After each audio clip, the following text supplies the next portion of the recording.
호세아 10장. 이스라엘은 무성한 포도나무에서 열매를 생산해낸다.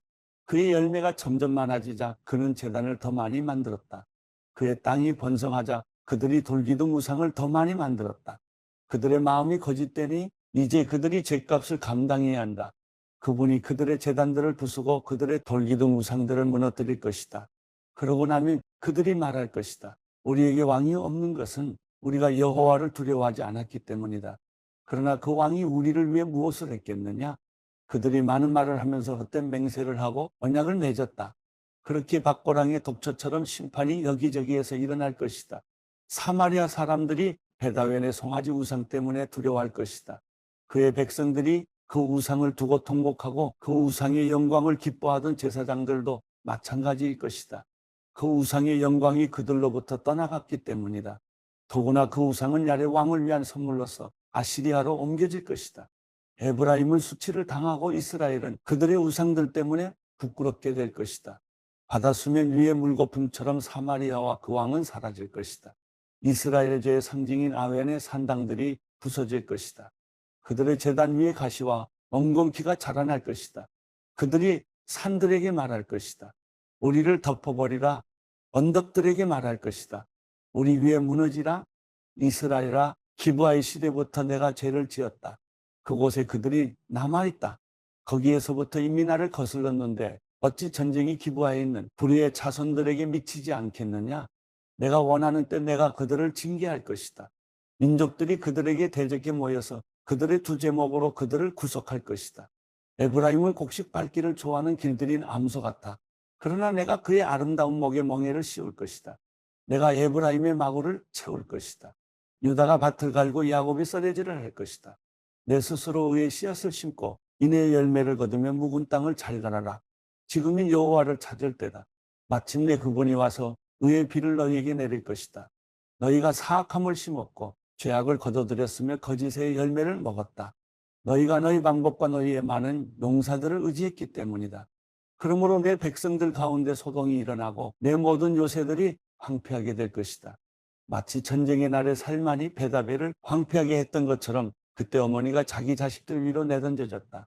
내 사악함이 크게 베델이여 내게 이런 일이 일어날 것이다.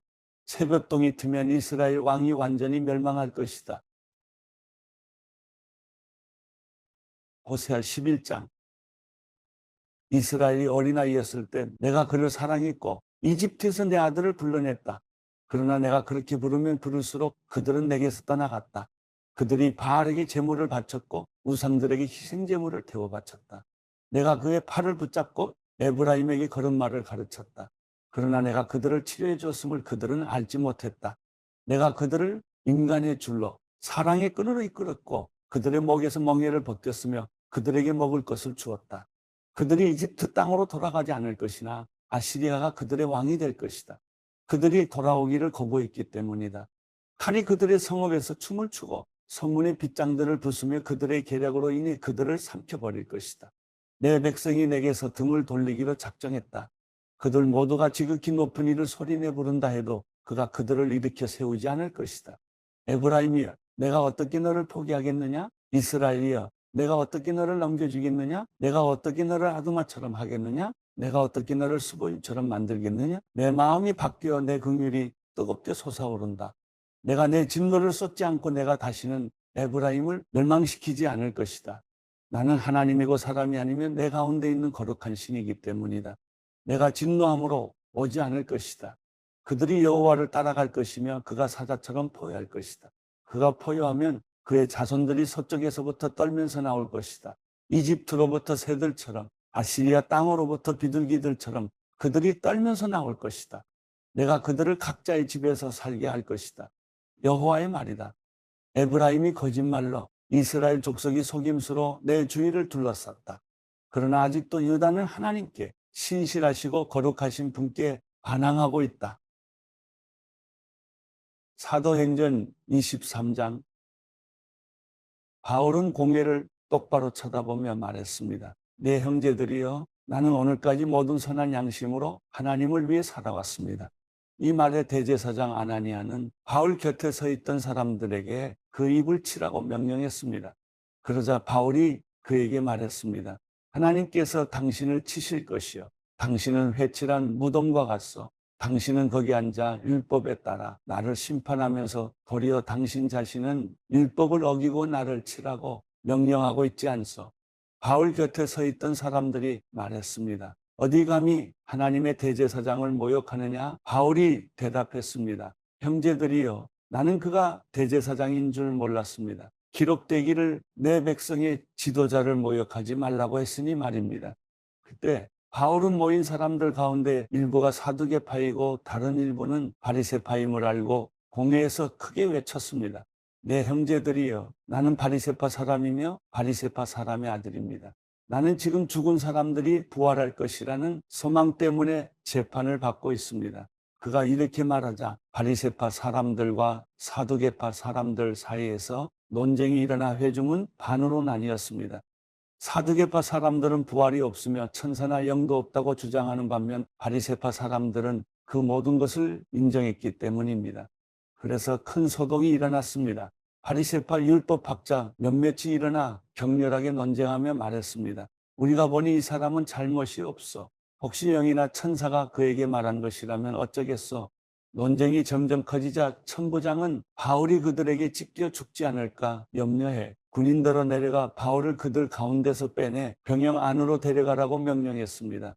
그날 밤 주께서 바울 곁에 서서 말씀하셨습니다. 담대하여라. 내가 예루살렘에서 나에 대해 증언한 것 같이 로마에서도 나에 대해 증언해야 할 것이다.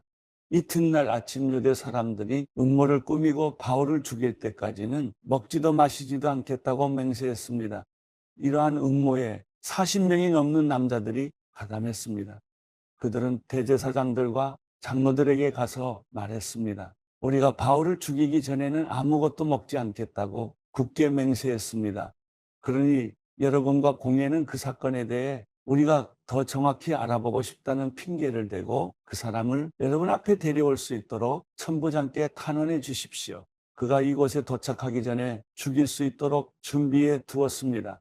그런데 바울의 조카가 이 음모에 대해 듣고 병영으로 들어가서 바울에게 말해 주었습니다. 그러자 바울은 백부장한 사람을 불러 말했습니다. 이 청년을 천부장께 데려다 주시오. 천부장께 전할 말이 있답니다. 그래서 그는 청년을 천부장께 데려다 주었습니다. 백부장이 말했습니다. 죄수 바울이 저를 불러 이 청년을 천부장님께 데려다 주라고 부탁했습니다. 이 사람이 천부장님께 전할 말이 있답니다. 천부장은 청년의 손을 잡고 한쪽으로 데려가서 물었습니다. 내가 전하려는 말이 무엇이냐? 그 청년이 말했습니다. 유대 사람들이 바울에 대해 더 정확하게 알아보고 싶다는 핑계로 내일 공회에 그를 데리고 나오도록 천부장님께 부탁하자고 합의했습니다. 그들의 말을 들어주시면 안 됩니다. 40명이 넘는 사람들이 숨어서 바울을 기다리고 있습니다. 그들은 바울을 죽이기 전까지는 먹지도 마시지도 않겠다고 맹세한 사람들입니다. 천부장은 청년을 보내면서 내게 이렇게 보고했다고 아무에게도 말하지 마라 하고 당부했습니다. 그러고 나서 천부장은 백부장 2명을 불러 명령했습니다. 보병이 100명, 마병 70명, 창을 쓰는 병사 200명을 파견대로 무장시켜 오늘 밤 9시에 가이사랴로 떠날 준비를 하라. 또 바울을 벨릭스 총독에게 안전하게 호송할 수 있도록 그를 태울 짐승도 마련하라. 그러고 나서 천부장은 이렇게 편지를 썼습니다. 글라우디오 루시아가 벨릭스 총독 각하께 문안드립니다. 이 사람은 유대 사람들에게 붙잡혀 거의 죽을 뻔했습니다. 그러나 그가 로마 시민임을 알고 제가 군대를 동원해 그를 구해냈습니다. 그들이 왜 이 사람을 고소하는지 알고 싶어서 유대 사람의 공회에 데려가 보았습니다. 그런데 알고 보니 그 고소는 그들의 율법에 관한 문제였지 사형이나 징역에 해당되는 죄목은 없었습니다. 이 사람을 반대하는 음모가 진행되고 있다는 보고를 듣고 바로 각하께 이 사람을 보냅니다. 고소인들에게는 그에 대한 사건을 각하께 상정하라고 명령해 두었습니다. 그리하여 군인들은 그 명령을 수행해 밤중에 바울을 데리고 안디바드리까지 갔습니다. 이튿날 그들은 마병에게 바울을 호송하게 하고 자기들은 병영으로 돌아갔습니다. 마병들은 가이사랴에 도착하자 총독에게 편지를 전하고 바울을 넘겨주었습니다. 총독은 편지를 읽어본 뒤 그에게 어느 지방 출신이냐고 물었습니다. 길리기아 출신임을 알게 된 총독은 바울에게 말했습니다. 너를 고소하는 사람들이 이곳에 도착하는 대로 내 변명을 듣도록 하겠다.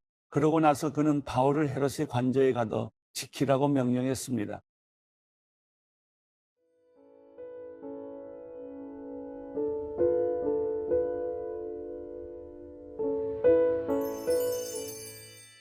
시편 45편. 내가 왕을 위해 아름다운 시를 읊조리게 되니 마음이 떨리지 않을 수 없습니다. 내 혀는 능숙한 작가의 것입니다.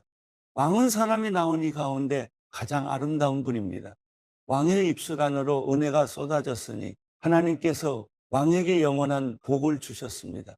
오 지극히 강하신 이여, 왕의 칼을 옆에 차고 영화와 위엄으로 옷 입으소서. 왕은 진리와 겸손과 의를 위해 위엄 있게 말을 타고 당당히 나가서서 왕의 오른손이 두려운 일들을 가르쳐 줄 것입니다. 왕의 화살이 날카로워 왕의 적들의 심장을 뚫으니 그들이 왕의 발 아래 쓰러집니다. 하나님이여, 주의 옥자는 영원할 것이며 주의 나라에게는 공의의 규가 될 것입니다. 왕이 의를 사랑하고 악을 싫어하니 하나님께서 왕에게 기쁨의 기름을 부어 왕의 동료들 위에 세우셨습니다. 왕의 모든 옷에서 모략과 알로에와 계피 향이 나며 상아봉에서 흘러나오는 현악소리가 왕을 기쁘게 합니다. 왕이 소중히 여기는 여자들 가운데 여러 왕의 딸들이 있고 왕의 오른쪽에는 오빌의 금으로 치장한 왕후가 있습니다. 오 딸아, 듣고 생각하고 귀를 기울여라. 내 백성들과 내 아버지의 집은 이제 잊어버려라. 그리하면 왕이 내 아름다움에 흐뭇해하실 것이다. 그분이 내 주인이시니 너는 왕께 경배하여라. 두로의 딸이 선물을 들고 올 것이요 부유한 백성들도 내 은총을 구할 것이다. 왕의 딸이 그 안에서 모든 영광을 누리니 그 옷은 금으로 수놓은 것입니다. 그가 수놓인 옷을 입고 왕께로 인도될 것이며 시녀들도 그 뒤를 따를 것입니다. 그들은 기뻐하고 즐거워하며 이끄는 대로 왕궁으로 들어갈 것입니다. 왕의 자녀들은 왕의 조상의 자리를 이어받고 왕께서 그들을 온 땅의 왕들로 삼을 것입니다. 내가 온 세대에 걸쳐 왕의 이름을 기억하게 할 것이니 그러므로 백성들이 영원토록 왕을 찬양할 것입니다.